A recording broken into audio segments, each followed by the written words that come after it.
नमस्कार। Stock market course for beginners के third lecture में आपका स्वागत है। तो पहले दो लेक्चर में हमने इन्वेस्टमेंट के बेसिक्स के बारे में समझा और आज के इस लेक्चर से हम स्टॉक मार्केट की तरफ बढ़ेंगे। तो हम स्टॉक मार्केट को एक बहुत ही बेहतरीन एग्जाम्पल की मदद से समझेंगे और एकदम शुरुआत से समझेंगे ताकि आपके सारे बेसिक डाउट्स क्लियर हो जाए। तो इस पूरे स्टॉक मार्केट को आज हम एक स्टोरी की मदद से समझने वाले हैं और इस स्टोरी के दो मेन कैरेक्टर्स हैं, विवेक और योगेश। मान लेते कि विवेक ने हाल ही में अपना MBA पूरा किया है और विवेक के दिमाग में एक बिजनेस आइडिया आ गई है। विवेक को IT that is information technology में काफ़ी इंटरेस्ट है और विवेक को यह भी पता चलता है कि इंडिया में IT बिजनेस में काफ़ी सारे इश्यूज चल रहे हैं जिसे वो सॉल्व कर सकता है और उन प्रॉब्लम्स को सॉल्व करने के लिए वो एक IT आउटसोर्सिंग बिजनेस शुरू करने की प्लानिंग करता है। तभी विवेक को लगता है कि उसे एक बिजनेस पार्टनर की ज़रूरत है, इसलिए वो अपने दोस्त योगेश को अप्रोच कर लेता है। तो विवेक योगेश के पास चला जाता है और उसे अपनी पूरी आइडिया बताता है कि IT इंडस्ट्री में कौन कौन से प्रॉब्लम्स है, कैसे हम इन्हें सॉल्व कर सकते हैं, एटसेट्रा एटसेट्रा। अब ये जो योगेश है वो एक IT प्रोफेशनल है जिसे IT इंडस्ट्री का अच्छा खासा एक्सपीरियंस है। तो उसे विवेक की आइडिया अच्छी लगती है और फिर वो एक पूरा बिजनेस प्लान बनाते हैं कि कैसे वो इस कंपनी को शुरू करेंगे, कैसे वो कस्टमर्स को सर्व करेंगे, उनके क्या प्रोडक्ट्स रहेंगे, क्या सर्विसेज रहेंगे, एटसेट्रा। फिर जैसे उनका बिजनेस प्लान रेडी हो जाता है वो अपने बिजनेस पर काम करना शुरू कर देते हैं और कंपनी का रजिस्ट्रेशन करने के लिए निकल पड़ते हैं। कंपनी का रजिस्ट्रेशन करने के लिए वो एक CA को कांटेक्ट करते हैं और जनरल कंसल्टेंसी प्राइवेट लिमिटेड नाम से अपनी कंपनी फॉर्म कर लेते हैं।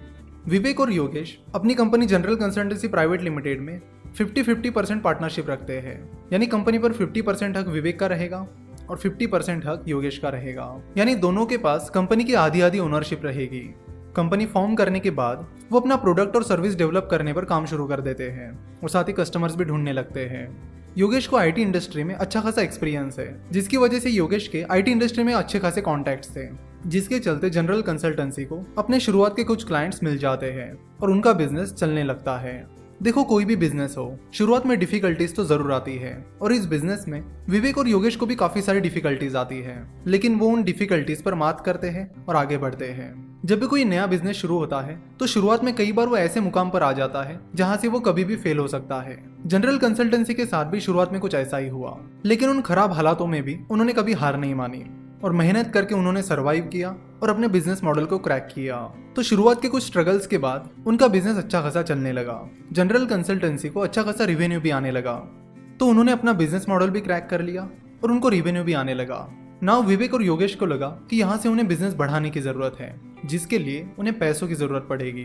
विवेक और योगेश चाहते थे कि वो अच्छे खासे सॉफ्टवेयर प्रोडक्ट्स डेवलप कर पाए ताकि वो अच्छे और ज्यादा से ज्यादा क्लाइंट्स को अट्रैक्ट कर पाए, और इन प्रोडक्ट्स को डेवलप करने के लिए उन्हें जरूरत थी पैसों की। नाउ अब पैसा कहाँ से आएगा? विवेक और योगेश के पास तो कुछ सेविंग नहीं थी।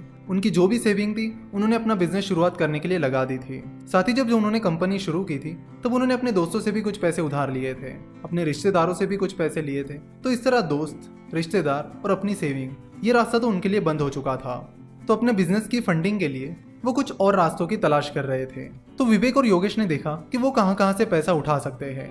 तो उनके सामने बैंक का ऑप्शन था, एंजल इन्वेस्टर्स का ऑप्शन था, वेंचर कैपिटल का ऑप्शन था और स्टॉक मार्केट का ऑप्शन था। तो विवेक और योगेश को लगा कि ये कुछ ऑप्शंस है जिनके बारे में उन्हें सोचना चाहिए। तो विवेक और योगेश ने जिन 4 ऑप्शंस के बारे में सोचा वो 2 कैटेगरीज में बढ़ते हैं, डेट फाइनेंसिंग और इक्विटी फाइनेंसिंग। चलो तो समझते हैं कि ये डेट फाइनेंसिंग और इक्विटी फाइनेंसिंग क्या होती है। बैंक एक डेट फाइनेंसिंग का ऑप्शन है। जब कोई कंपनी बैंक से लोन लेती है तो उसे वो पैसा ब्याज यानी इंटरेस्ट के साथ वापस करना होता है। तो बैंक से लिया हुआ कर्ज डेट फाइनेंसिंग में आता है। अब बात करते हैं इक्विटी फाइनेंसिंग की। जब कोई कंपनी इक्विटी फाइनेंसिंग से पैसा उठाती है तो वो पैसा कंपनी को वापस नहीं करना होता। For example angel investing, venture capital, stock market, ये सारे इक्विटी फाइनेंसिंग के तरीके हैं। तो जब कोई एंजल इन्वेस्टर किसी स्टार्टअप में इन्वेस्ट करता है तो उस स्टार्टअप को, उस एंजल इन्वेस्टर को उसका पैसा रिटर्न नहीं करना होता। तो उस एंजल इन्वेस्टर ने इन्वेस्ट किए हुए पैसों के बदले में कंपनी को उन्हें कंपनी में ओनरशिप देनी होती है, यानी भागीदारी देनी होती है। तो विवेक और योगेश के पास 2 ऑप्शंस थे, डेट फाइनेंसिंग या इक्विटी फाइनेंसिंग।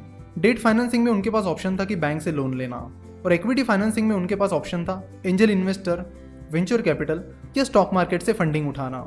अगर वो बैंक से पैसे लेते हैं तो उन्हें वो पैसा ब्याज के साथ वापस करना होगा, और अगर वो स्टॉक मार्केट, एंजल इन्वेस्टर्स या वेंचर कैपिटल से फंडिंग उठाते हैं तो उन्हें उन इन्वेस्टर्स को अपनी ओनरशिप देनी पड़ेगी। अब इन्वेस्टर्स को ओनरशिप देने के बाद विवेक और योगेश का ओनरशिप पैटर्न क्या रहेगा, डेट फाइनेंसिंग के क्या फायदे और नुकसान हैं, इक्विटी फाइनेंसिंग के क्या फायदे और नुकसान हैं, इसे हम नेक्स्ट लेक्चर में देखेंगे। और नेक्स्ट लेक्चर में इस स्टोरी को हम कंटिन्यू करेंगे। आशा करता हूँ कि आपको आज का ये लेक्चर पसंद आया होगा।